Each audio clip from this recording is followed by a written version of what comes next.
꼭 한 번은 들어두셔야 할 이야기를 좀 길게 드리려고 합니다. 명절이 지나고 나면 외래에서 가장 많이 듣는 말이 뭔지 아세요? 선생님, 명절 때 조심은 했는데 혈당이 너무 올라갔어요. 평소랑 똑같이 먹었는데 왜 이러죠? 선생님, 명절 때 조심은 했는데 혈당이 너무 올라갔어요. 평소랑 똑같이 먹었는데 왜 이러죠? 이런 말씀을 정말 많이 하십니다. 그 이유는 간단합니다. 명절 음식은 평소와 완전히 다른 구조를 가지고 있기 때문입니다. 명절 음식이 당뇨에 특히 위험한 이유 명절 음식의 특징을 먼저 짚어볼게요. 첫 번째, 탄수화물이 많습니다. 떡, 당면, 밥, 전 반죽까지 거의 다 탄수화물입니다. 두 번째, 기름이 많습니다. 전, 튀김, 부침, 볶음 음식이 기본이죠. 세 번째, 단맛이 숨어 있습니다.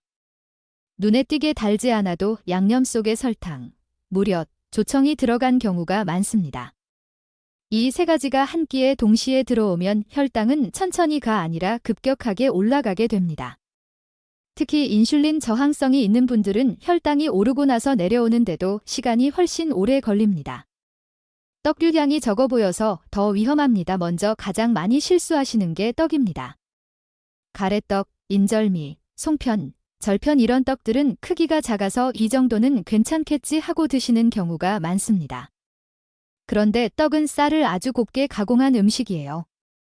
이미 소화가 거의 다 된 상태로 들어오기 때문에 먹자마자 혈당이 빠르게 오릅니다. 특히 꿀, 설탕, 조청 찍어 드시는 순간 혈당은 더 급하게 튑니다. 떡을 드실 때 꼭 기억하셔야 할 원칙은 이겁니다. 밥보다 더 위험한 음식이다. 떡을 드셨다면 그 끼니의 밥은 줄이거나 아예 빼셔야 합니다. 밥도 먹고 떡도 먹고 이 조합은 정말 위험합니다. 전 종류 기름 플러스 탄수화물의 조합 다음은 전입니다.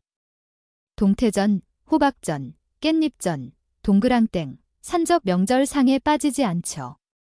전이 왜 문제냐면 밀가루나 달걀옷이라는 탄수화물 위에 기름이 듬뿍 들어갑니다.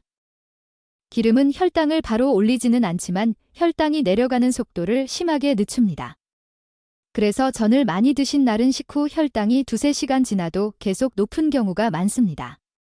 전을 드실 때는 종류를 줄이고 까만색 체크표 기름기 적은 것 위주로 까만색 체크표 하루 전체 기준으로 양 조절 이게 핵심입니다.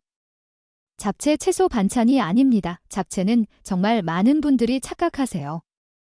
채소 많으니까 괜찮지 않나요? 이렇게 물어보시는데 잡채의 주재료는 당면입니다. 당면은 거의 전부가 탄수화물이고 양념에는 설탕과 간장이 들어갑니다. 그래서 잡채는 손가락을 오른쪽으로 반찬이 아니라 밥 대용 음식입니다. 잡채를 한 접시 드셨다면 그날은 밥을 거의 안 드셨다고 생각하셔야 합니다.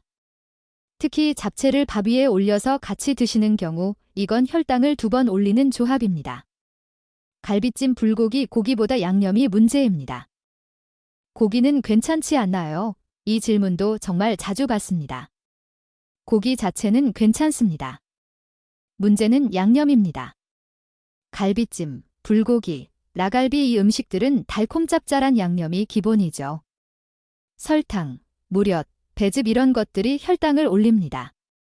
고기를 드실 때는 양념 적은 부위 국물은 최대한 피하기 채소와 함께 먹기 이렇게 드셔야 혈당 부담이 줄어듭니다. 국물 음식 생각보다 혈당 영향 큽니다. 떡국, 만둣국 명절에 빠질 수 없죠. 떡국은 떡 플러스 국물 플러스 만두 조합인 경우가 많아서 한 그릇이 밥 한 공기 이상의 탄수화물입니다. 국물까지 다 드시면 염분 때문에 혈압도 같이 올라갈 수 있습니다. 떡국을 드실 때는 떡 양을 줄이고 국물은 절반 정도만 드시는 게 좋습니다. 후식과 음료 마지막 방심이 가장 위험합니다. 명절에 혈당을 가장 크게 올리는 게 사실 후식입니다.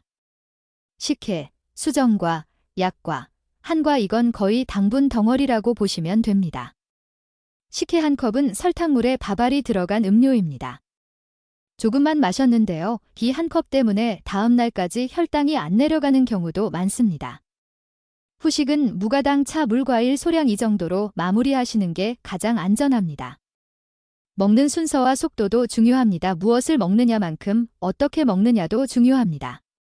명절에는 대화하면서 천천히 먹는다고 생각하지만 실제로는 계속 집어먹게 됩니다. 추천드리는 순서는 이겁니다.